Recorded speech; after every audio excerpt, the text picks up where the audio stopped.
I want to take a moment to define racism.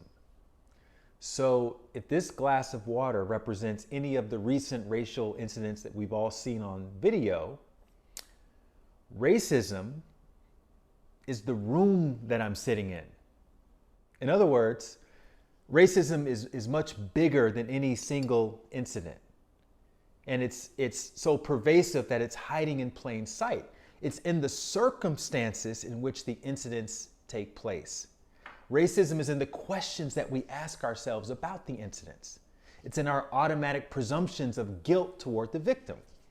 It's in our willingness to stand by and watch somebody die on the street without intervening because we presume that they must have done something to deserve to be potentially executed by police officers on the street.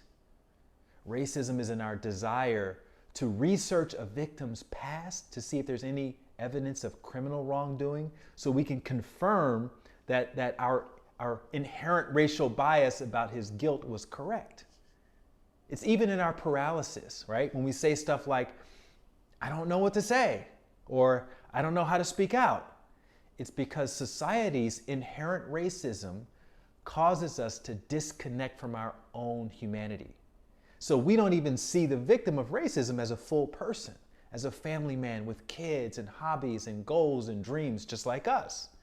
All we see is a criminal, a suspect, somebody who's guilty unless we can see from video evidence that he's actually innocent.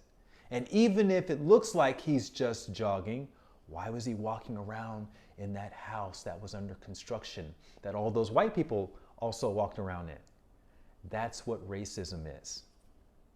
What we don't often question is what extraordinary systemic circumstances had to be in place in order for those police officers to think that it was okay to pin a man down on the street in broad daylight over a counterfeit $20 bill while knowing that no one who was watching would dare to intervene. That's what systemic racism means.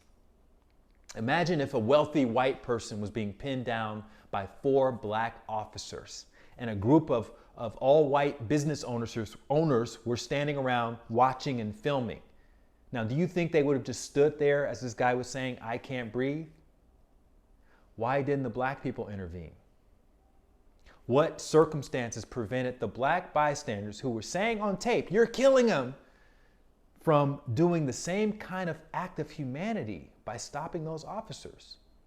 Well, we have to ask, what would have happened to them if they even tried? That's racism. And if you're thinking, well, Light, it's against the law to intervene against police work, do you honestly think that would have stopped a crowd of white business owners from intervening? What circumstances would allow a judge to give 4 officers permission to break into the home of a black first responder with no criminal history at 1 o'clock in the morning to look for drug paraphernalia? So a lot of people are asking the wrong questions. Instead of asking, what did they do? Y'all need to start asking, why is this even happening? Otherwise, you're not really helping to fix racism. You're actually doing the opposite. You're perpetuating it. Remember, racism is not the glass of water. Racism is the room. Thanks for watching. Please share, and I'll see you tomorrow. Thank you for watching. I add new videos daily, so make sure you click to subscribe so you don't miss out.